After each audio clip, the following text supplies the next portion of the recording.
तव तत्त्वं न जानामि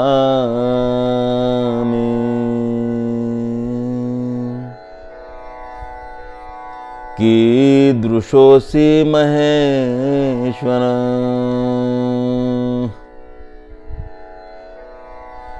यादृशोऽसि महादेव तादृशाय नमो नमः।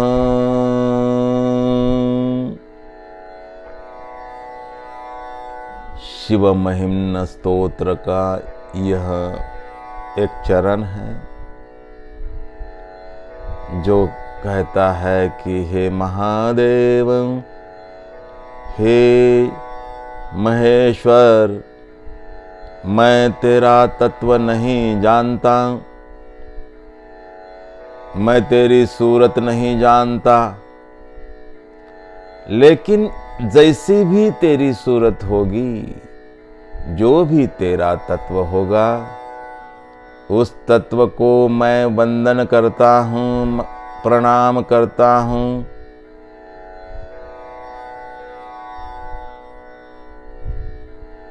आज का सूत्र दूसरे अध्याय का अंतिम सूत्र यानी 10वां सूत्र है। आज का सूत्र है विद्या संहारे तदुत्थ स्वप्न दर्शनम। इसके पहले कि हम आगे बढ़ें, मैं कुछ सूत्रों का स्मरण आपको देना चाहूँगा, जिन सूत्रों में हमने स्वप्न पर पहले ही चिंतन किया है। 28वां सूत्र था गर्भे चित्त विकासो अविशिष्ट विद्या स्वप्न। 8वां सूत्र था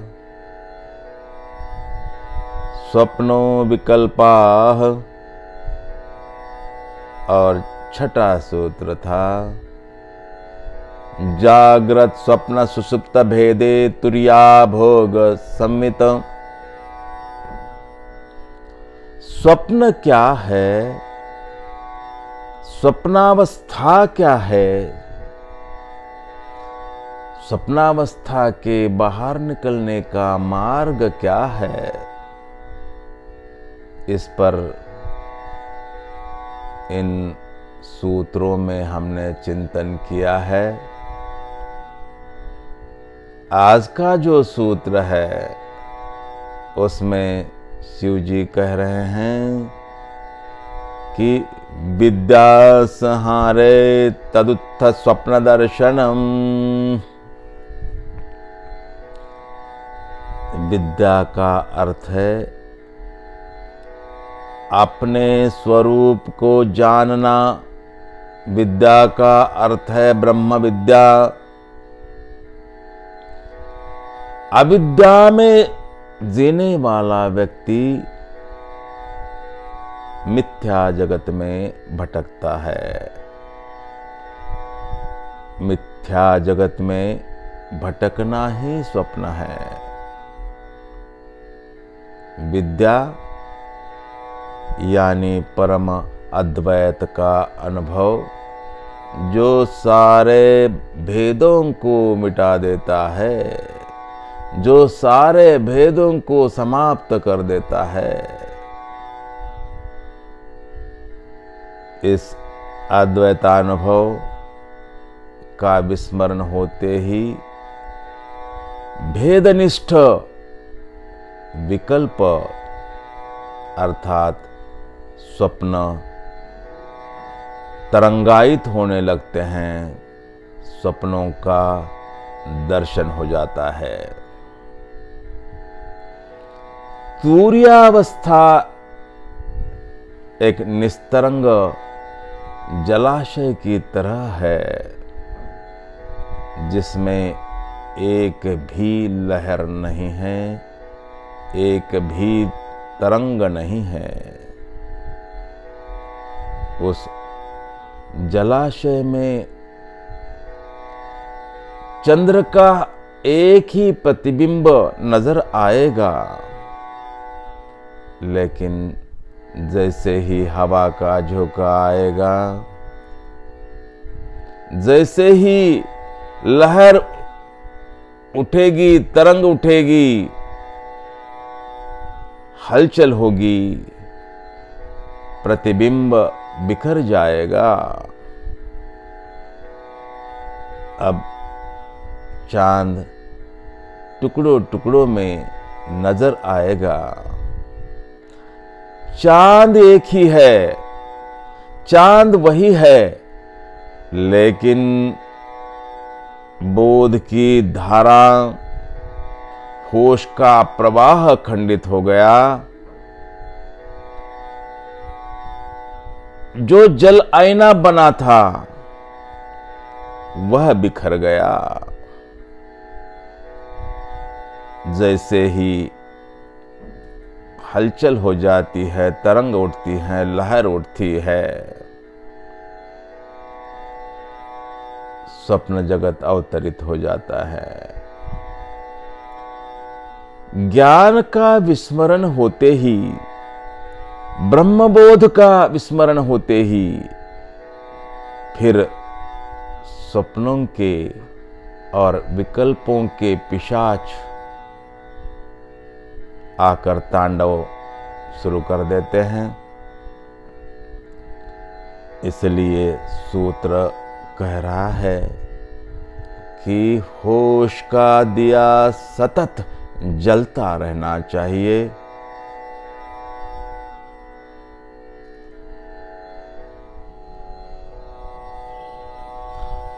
मनुष्य के भीतर अनंत शक्तियों का वास है।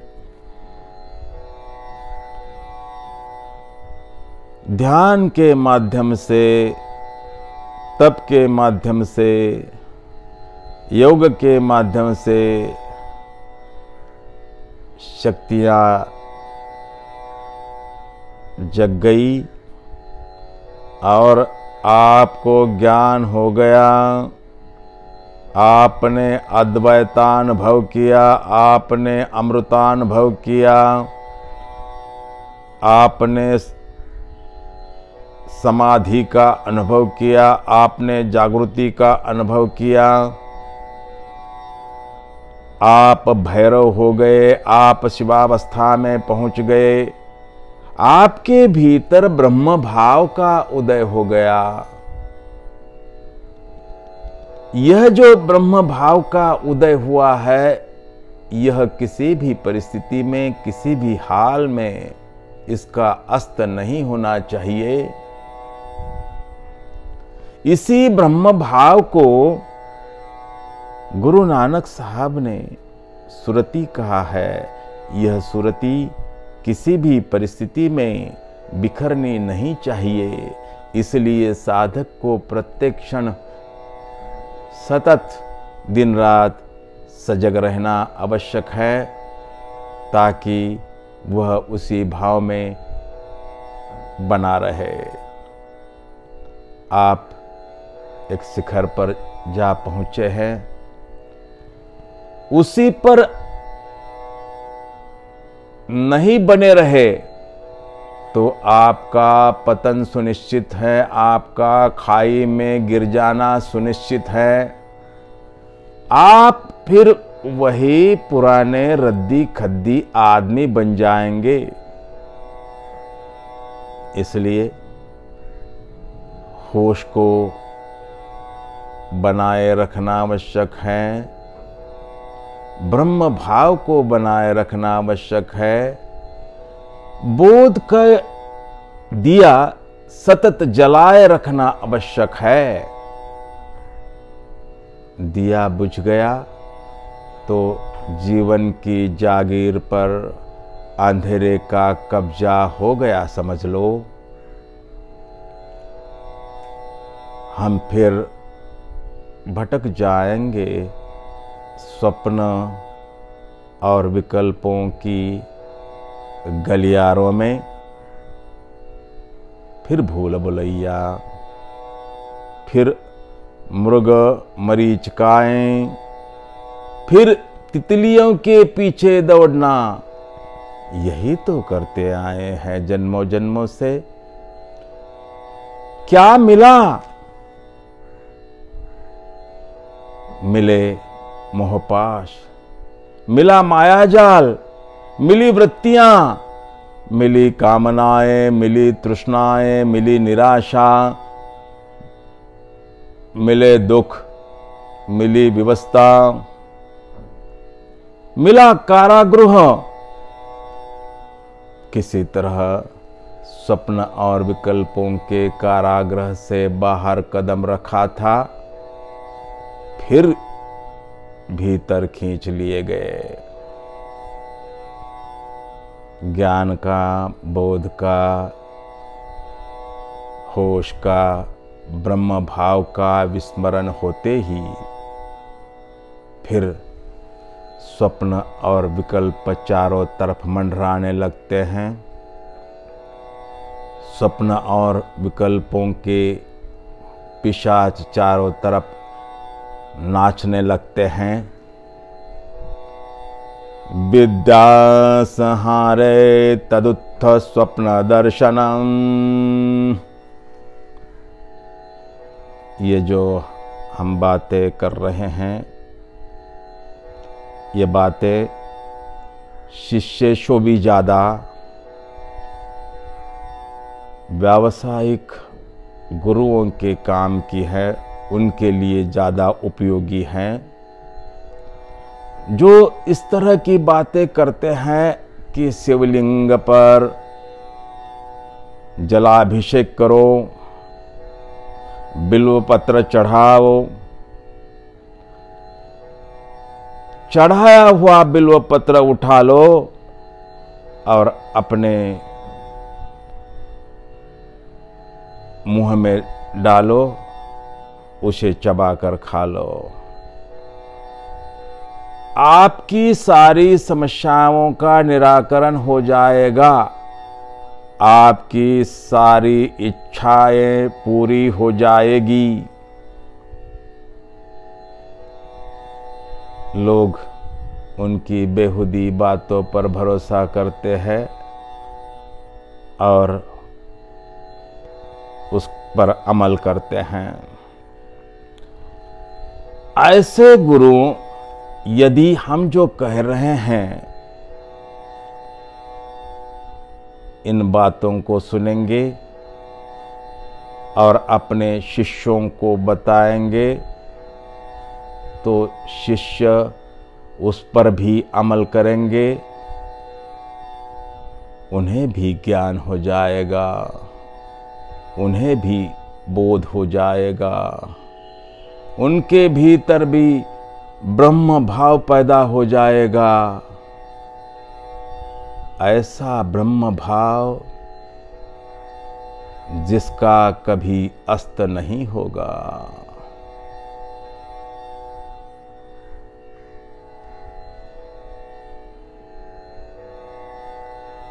अब एक कथा है कि एक गुरुकुल में विद्यार्थियों की शिक्षा पूरी हो गई। वहाँ की यह परंपरा थी कि स्नातक पदवी प्रदान करने से पहले उस समय के जो ज्ञानी लोग थे, उनके पास अंतिम अध्याय सीखने के लिए विद्यार्थियों को भेजा जाता था। एक विद्यार्थी को राजा जनक के पास भेज दिया गया। जिस समय वह वहां पहुंचा, तभी नृत्य की महफिल सजी हुई थी। सुंदर सुंदर नर्तिकाएं नाच रही थी। जनक भी नृत्य का मजा ले रहे थे, लुत्फ उठा रहे थे। विद्यार्थी ने वह माहौल देखा और चौंक गया। उसने अपने आप से कहा, यह कहां आकर फंस गया मैं, इन विलासी, रागी और असक्त लोगों के बीच में। मैं तो जनक को योगी मानता था, ये तो नंबर 1 के भोगी निकले। मुझे तुरंत वापस जाना चाहिए, लेकिन ऐसे ही नहीं जाऊंगा। जनक के साथ बात करके फिर निकलूंगा। यह बताकर जाऊंगा कि बड़ी आशा लेकर आया था कि ज्ञान का अंतिम अध्याय सीखने मिलेगा। यहां आकर देख रहा हूं तो आप खुद भी राग और विलास में डूबे हुए हैं।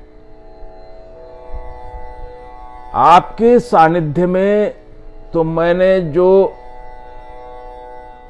गुरुकुल में शिक्षा ग्रहण की है वह भी नष्ट हो जाएगी।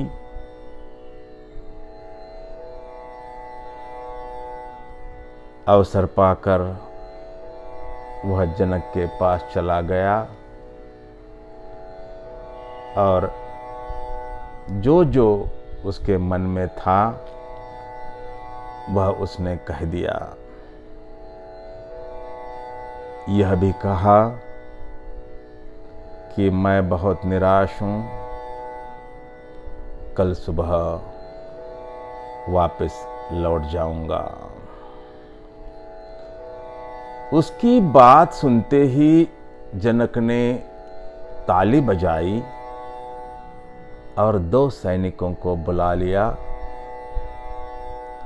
और आज्ञा दी कि इसे गिरफ्तार कर लो। इसके सर पर एक तेल से लबालब भरा पात्र रखो और यह जो नृत्य का मंच है, इस मंच के 5 चक्कर काटने को कहो। यदि एक भी बूंद पात्र से नीचे गिर जाती है तो इसकी गर्दन उड़ा दो। पात्र लाया गया, उसके सर पर रख दिया गया। नृत्य चढ़ाव पर है, चरम बिंदु की तरफ जा रहे हैं और यह विद्यार्थी उस नृत्य मंच के चक्कर काट रहा है। तमतमाती तलवारें पीछे चल रही हैं। एक बूंद भी तेल नीचे गिरा और गर्दन धड़ से अलग हो गई। मृत्यु के भय से कांप रहा है, लेकिन 5 चक्कर भी तो पूरे करने हैं। बहुत संभल कर, बहुत सजगता से एक एक कदम डाल रहा है। नर्तिकाएं वस्त्र उतार रही हैं, सुंदर नाच भी कर रही हैं, लेकिन विद्यार्थी का उस तरफ जरा भी ध्यान नहीं है। उसे अपने सर पर रखे हुए पात्र की और तेल की ही फिक्र है। उसे तलवारों की ही चिंता है, अपने गर्दन की ही चिंता है। किसी तरह 5 चक्कर पूरे हो गए। वह फिर जनक के पास चला गया और उसने कहा, महाराज अब मुझे जाने की इजाजत दे। जनक ने कहा, जरूर, लेकिन जाने से पहले ये तो बताओ कि नृत्य कैसा रहा? कौन सी नर्तिका ज्यादा सुंदर है? विद्यार्थी ने कहा, मुझे मेरी जान की पड़ी थी, जीवन दांव पर लगा था, और आप नर्तिकाओं के बारे में पूछ रहे हैं। मैंने कुछ भी नहीं देखा, मेरा पूरा ध्यान पात्र पर और तलवार पर था। जनक ने मुस्कुराकर कहा, वही तो मैं तुम्हें समझाना चाहता हूं कि बाहर कुछ भी चल रहा हो, लेकिन भीतर से यदि तुम्हें होश है तो बाहर की चीजों का तुम्हारी भीतरी जो अवस्था है, आंतरिक अवस्था है, आंतरिक भाव है, उस पर कुछ भी असर नहीं होता। जिसके भीतर जागरण आया है, जिसके भीतर बोध है, जिसके भीतर ब्रह्म भाव है, उसे बाहर की परिस्थितियां उखाड़ नहीं सकती। यह ब्रह्म भाव चला गया तो स्वप्न और विकल्पों के तरंग पिशाच तुम्हें घेर लेंगे। विद्या संहारे तदुत्थ स्वप्न दर्शनम।